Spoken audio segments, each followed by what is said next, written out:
PID tunasema ni maambukizi ya bakteria kwenye kizazi ambayo yanakuwa na dalili zifuatazo.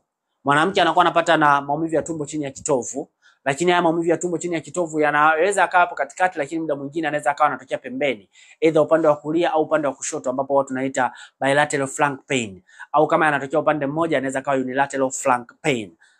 Haya maumivu ya tumbo chini ya kitovu huwa yanaashiria yakiwa makali sana, yamekaa upande mmoja na yanaambatana na kucheza kwa vitu, au unahisi kama vitu vinacheza chini ya kitovu kama mtoto, huwa inaashiria kwamba sasa mirija ya uzazi pamoja na mayai imeanza kushambuliwa kwa namna ambapo pengine inaweza kawa imesababisha mirija ya uzazi kujaa maji au mayai kujaa maji, au kusababisha kitu kinaitwa ovarian cyst kwenye mayai. It happens.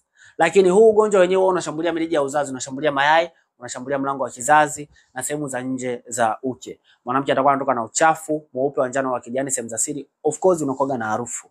Maumivu wakati wa tendo ni very common, maumivu wakati wa kukojoa na yale maumivu ya tumbo chini ya kitovu huwa yanatokea.